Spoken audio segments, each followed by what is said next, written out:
Hey there, pirates! Welcome aboard the Anime No Mi channel. Nika, the warrior of liberation revealed in the manga, wielded a flaming spear and an elastic sword, legendary weapons that Luffy will inherit with Gear 5. Let's break this down using direct facts from the manga chapters, citing real moments to show how hints of divine weapons appear in murals, poneglyphs, and legends. I hope for your support to help our crew win, and to do so, you just need to click the thumbs up button, leave a like, and subscribe to the channel. By doing this, you will win an incredible devil fruit, so just comment which fruit you want. Guys, Nika appears as the sun god in chapter 1044 when Luffy awakens the Hito no Mi, model Nika, laughing while bending reality with Gear 5. But Vegapunk in chapter 1116 explains that he is the warrior of liberation who challenged the ancient world crushed by Imu during the Void Century. Murals in Elbaf in chapter 1130 show a sun figure with a raised spear, suggesting that Nika wielded a fire weapon that pierces shadows. And in chapter 1026, Robin deciphers poneglyphs that mention sun weapons used against demon gods. Nika's spear would be a flaming relic, perhaps kept in Laugh Tale or Elbaf, which Luffy infuses with rubber in chapter 1044 to create attacks that stretch and burn, symbolizing light-piercing Imu's darkness. In chapter 1085, Imu uses black lightning to erase kingdoms. Nika's sword is outlined in legends from chapter 967, where Roger laughs in Laugh Tale upon discovering the One Piece, which includes truths about Joy Boy and his war tools. In chapter 1033, Zoro awakens Enma with Conqueror's Haki, cutting Kaido, echoing how a divine sword would cut tyrants. In chapter 1126, runes in Elbaf depict a sun warrior with a curved blade, suggesting Nika wielded a flexible sword that danced like rubber. Luffy, in chapter 1044 with Gear 5, transforms his arms into giant blades, hinting that he will recreate Nika's sword with his own body, cutting through dimensions as he did in chapter 1110 against Lucci, becoming the weapon that separates oppression from freedom. The spear as Nika's weapon appears in visions in chapter 1044, where Zunesha announces Joy Boy with trumpets echoing war spears. In chapter 1130 in Elbaf, a mural depicts the sun piercing clouds with a burning spear, symbolizing the attack that frees slaves. Imu, who in chapter 1095 transforms the Gorosei into beasts, fears weapons that pierce immortality, as Nika's spear would. Luffy could find it in Elbaf in chapter 1126, infusing it with Conqueror's Haki in chapter 1047 to create a strike that stretches for kilometers and burns the darkness, explaining why Nika was the god who pierced the sky to bring dawn. The sword complements it, as in chapter 597, Rayleigh teaches that weapons are extensions of will, and in chapter 1033, Zoro masters black blades with eternal Haki. Nika's sword would be elastic, allowing Luffy to stretch blades in Gear 5 in chapter 1044, cutting through Imu's possessions in chapter 1162 in God Valley. In chapter 967, Roger uses his sword ace to open paths, echoing how Nika's sword would cut chains, and Luffy would inherit this, turning his fists into dancing swords, becoming the warrior who cuts the empty throne in chapter 906. Continuing the analysis of Nika's sword and legacy, it's interesting to see that these weapons are much more than mere combat tools. They are extensions of his will, representations of his freedom, and even symbols of resistance against the tyranny of shadows and oppression. For Luffy, the heir of Nika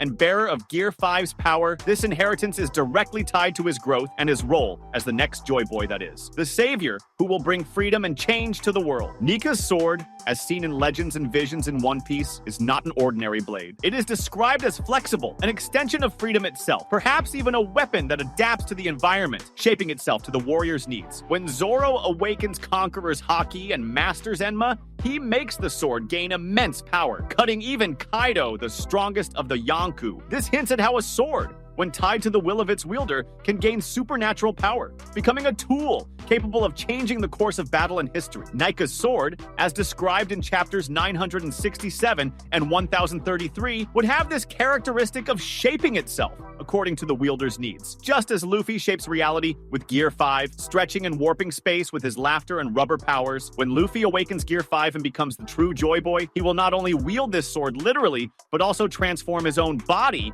into an elastic sword. In chapter 1044, we see Luffy literally turning his arms into blades blades, stretching them in impossible ways. A clear sign that he already has the ability to replicate Nika's weapons, the spear and the sword, with the rubber of his body. This is not only a reference to Nika's divine power, but a way to symbolize Nika's power manifesting through Luffy, as if he were a living incarnation of freedom and resistance against the Empire of Shadows. In chapter 1130 in Elbaf, there is a mural depicting a sun warrior wielding a spear, representing light-piercing shadows. The spear, as we have seen, seems to have been one of the weapons used by Nika, perhaps the main one in his fight against Imu and the world government's tyranny. Being a long weapon with penetrating power, the spear would be the direct attack tool against Imu's rule, capable of breaking his defenses and bringing a new dawn into the world. Luffy, in his Gear 5 state with the elasticity of his rubber, could wield a version of Nika's spear or even recreate it. Stretching his arms to reach immense distances, piercing the shadows and darkness, Imu tries to spread over the world. The connection between Nika's weapons and Luffy's ability to bend reality also becomes clear when observing his interactions with other characters. In moments like chapter 1044, where Luffy uses Gear 5's power to manipulate the reality around him, the metaphor of the warrior of freedom deepens. He not only confronts Imu's power, but is also capable of cutting the prison of reality in which everyone is trapped, creating new possibilities and paths for those around him, just as Nika's sword could cut chains of oppression and open the way for a new future. Another interesting point is the role Nika's sword could play in the final confrontation against the Empty Throne and the forces representing absolute authority, such as Imu. In chapter 906, Imu is depicted as the occupant of the Empty Throne, a figure who transcends the world government, existing in the shadows and manipulating the world's fate. Nika's sword, with its flexibility and cutting power, could symbolize Luffy's final struggle to overthrow this oppressive structure. Just as Nika's sword would cut chains, it could cut the Empty Throne itself, dismantling Imu's tyranny and bringing freedom to lands enslaved by the Celestials. Cutting the Empty Throne would be the climax of Luffy's journey, where he finally assumes his role as Joy Boy's heir, breaking from the past and creating a future where freedom is not just an idea, but a reality. Nika's weapons, both the sword and the spear, also reflect the power of Conqueror's Haki. In chapter 1047, Luffy uses his Conqueror's Haki in a devastating way to defeat Kaido, showing that this power is intimately tied to his will for freedom. Conqueror's Haki is essentially the manifestation of an individual's will, the ability to inspire and dominate others with one's mental strength. Nika's sword, flexible and powerful, as well as the spear, could connect to Luffy's Conqueror's Haki, allowing him to channel his will through these legendary weapons, not only to defeat his enemies, but also to cut the chains of oppression that imprison the world. The sword and the spear, then, represent far more than simple combat tools. They are symbols of Luffy's battle against the system that seeks to control and oppress others. Nika's blade, as an extension of freedom itself, is a weapon to cut through the veil of lies and reveal the truth. And Luffy, as Joy Boy, will be the one who, by inheriting and wielding these weapons, brings ultimate liberation to the world, challenging Imu's power and shattering the chains that bind the souls of billions. What Luffy will inherit from Nika is not just physical weapons, but the ideology these weapons embody: the relentless pursuit of freedom, the fight against tyranny, and the ability to shape reality around him. By combining the power of Nika's sword with his own Gear 5 and Conqueror's Haki, Luffy will not merely be a wielder of a blade or spear. He will be the bearer of true freedom, the one who severs the chains of the past